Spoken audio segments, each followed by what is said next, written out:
Hello friends, welcome to my YouTube channel. मेरा नाम प्रगति गुप्ता है।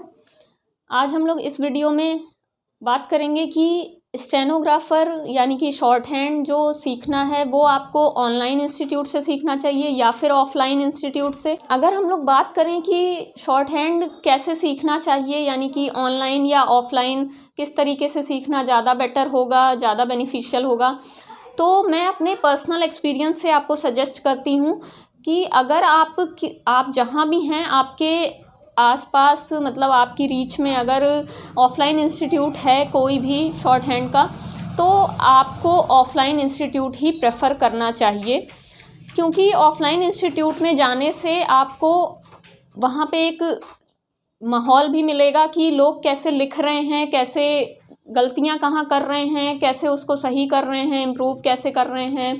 और ये एक ऐसा स्किल है, बिल्कुल नया स्किल है, तो थोड़ा सा नया स्किल है, इसलिए सीखने के लिए मुझे लगता है कि ऑफलाइन इंस्टीट्यूट बेटर होगा। वहाँ पे जाके आप अपने टीचर से, मेंटोर से, जो भी हैं वहाँ पे, उनसे आप अपनी कमियों पे बात कर सकते हैं कि मेरी स्किल इम्प्रूव नहीं हो रही है, या मैं डिक्टेशन नहीं लिख पा रहा हूँ, मैं हार्ड वर्ड्स नहीं कैच कर पा रहा हूँ।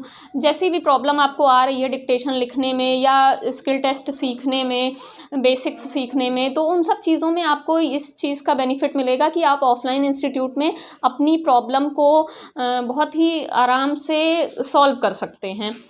बट अगर आपके पास कोई रिसोर्सेज नहीं हैं आसपास, कहीं बहुत ज़्यादा दूर है, तो फिर आप ऑनलाइन इंस्टीट्यूट का सहारा ले सकते हैं। तो उसमें भी आपको बहुत ज़्यादा एक्टिव रहना पड़ेगा कि आपकी प्रॉब्लम कहाँ है, आप कहाँ पे नहीं सीख पा रहे हैं, कहाँ लैग कर जा रहे हैं, क्या प्रॉब्लम आ रही है स्किल टेस्ट लिखने में, शॉर्ट हैंड लिखने में, बेसिक्स में कहाँ पे प्रॉब्लम आ रही है। उन सब चीज़ों पे आपको अपने मेंटोर से बात करनी पड़ेगी।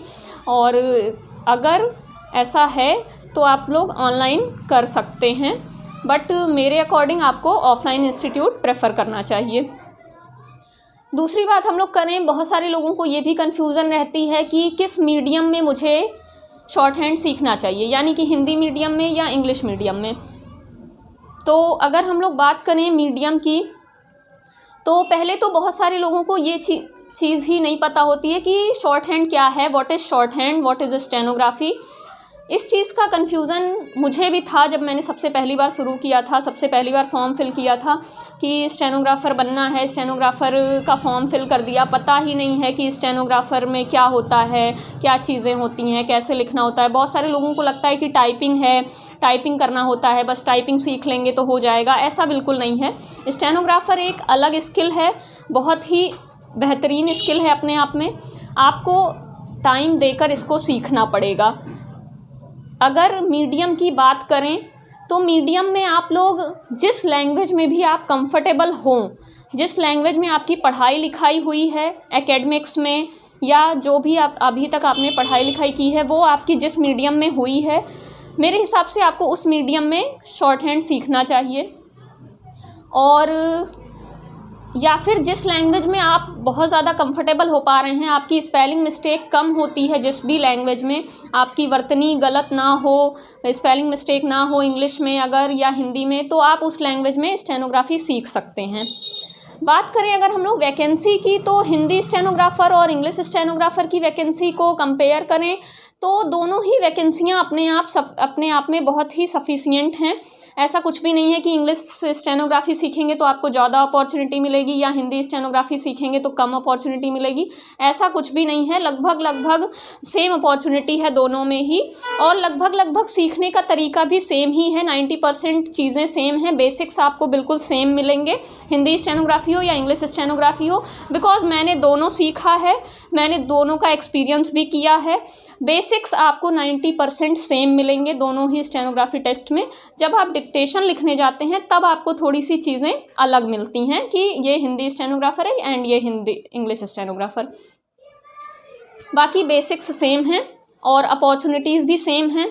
चाहे आप स्टेट गवर्नमेंट की बात करें, सेंट्रल गवर्नमेंट की बात करें, जुडिशियरी की बात करें, सभी जगह हिंदी स्टेनोग्राफ़र और इंग्लिश स्टेनोग्राफ़र दोनों की वैकेंसी आती है।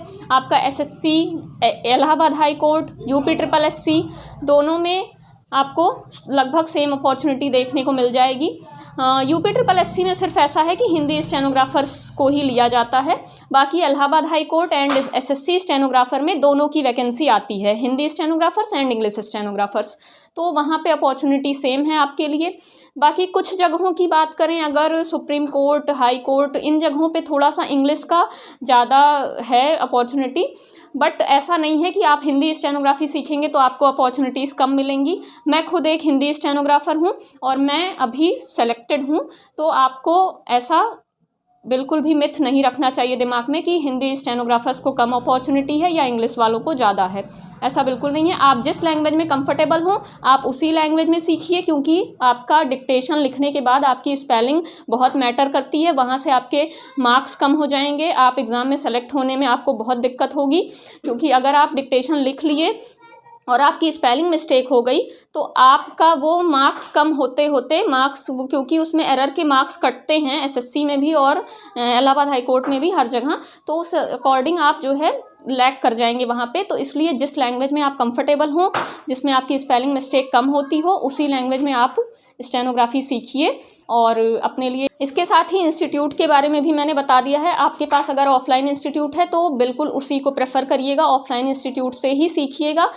अगर पॉसिबल नहीं हो पा रहा है ऑफलाइन इंस्टीट्यूट तो ही ऑनलाइन की तरफ जाइएगा। बस मेरी तरफ से पर्सनल एडवाइस यही है।